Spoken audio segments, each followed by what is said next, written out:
And of course, joining me right now is Dr. Todd Lanier, a radiologist at SouthCoast Imaging. Thanks, Dr. Lanier, for joining us here on the Southern Scene today. Hey, Natalie, glad to be here. Well, let's talk about coronary calcium scans. I mean, first off, explain to me a little bit about what is a coronary calcium? What calcium is what we use to detect disease in a coronary artery. And when I talk about disease, I'm talking about atherosclerosis, which occurs in all of us as we age. It's basically a thickening of the wall. And this scan uses calcium as a way of detecting the presence of that atherosclerosis in the wall, in the vessel, and therefore the narrowing of a vessel. It occurs all over the entire body, but it's fairly silent until you have a complication from it. So it happens over a long period of time. It gets to a critical point, and either the plaque or the atherosclerosis actually narrows an artery so much that the end organ, in this case the heart, just doesn't work, and you have a heart attack. So when you mentioned coronary calcium scoring, I mean, what exactly are you saying where that's concerned? Is that the process that you have to go through and then you receive a score according to what's going on, you know, in your arteries? I guess a good way to equate what a coronary calcium scan or score is it's almost like a mammogram. It's a very low dose study. It takes only a couple minutes to do it. It's very inexpensive. It's a test that allows you to go in and get an idea of whether you are at risk of having a heart attack. When we do a scan on a patient, there's really nothing special they have to do that day. They come in, they lie down on a CT table, small series of images are taken through their heart, and then using a computer program, we're actually able to look at the coronary arteries, identify the specific calcifications, and then you come up with a numerical score, and with that numerical score you categorize somebody and what their risk factors are, what their risk is for having a heart attack.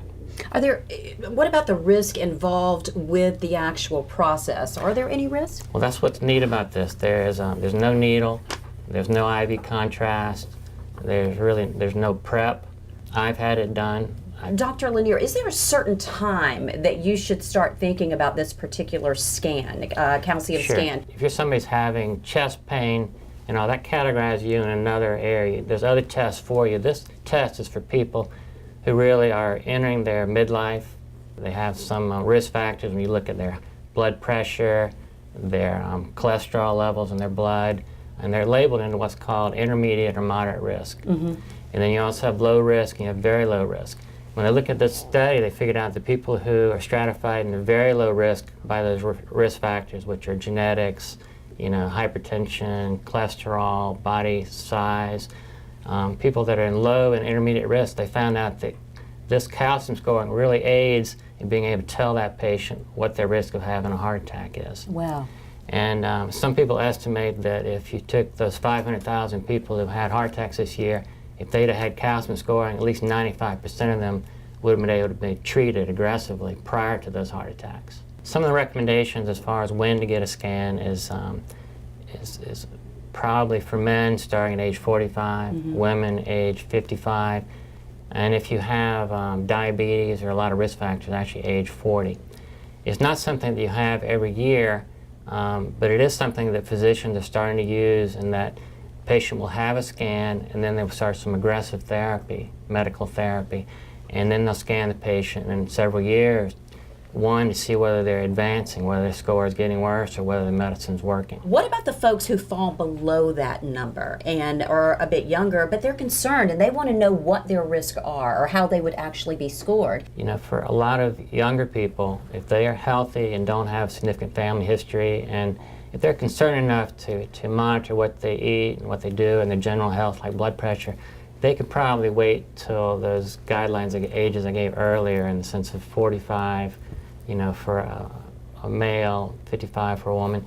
But if somebody has a high risk, if they have a family member or several family members that have died of heart disease at a young age, I think that you know, it would give them a lot of peace of mind to know what their score is, you know, even as young as 35, and then be able to follow it up several years later. Why is this particular scan so incredibly important? I think it's so important is that it's been around for 15 years, but it's really just, the data has really just come together in the last couple of years. the volume of patients been done to be able for us to categorize people into risk. So it's really become a valuable tool in the last couple of years. And like we talked about earlier, they're just, it's the number one killer, in healthcare, it's the number one killer in the country. And it allows us a tool to really risk stratify, to get people under intensive therapy, and to prolong their lives. And it just makes sense. It makes good sense. Well, thank you so much for joining us on the Southern Scene. Valuable information to our viewers, as always. Thank you so much, Dr. Lanier, for being here. It was my pleasure. If you'd like more information on SouthCoast imaging, all you have to do is go to the information you see right there on your screen. Think about these scans. It's so incredibly important. And remember, it can save your lives.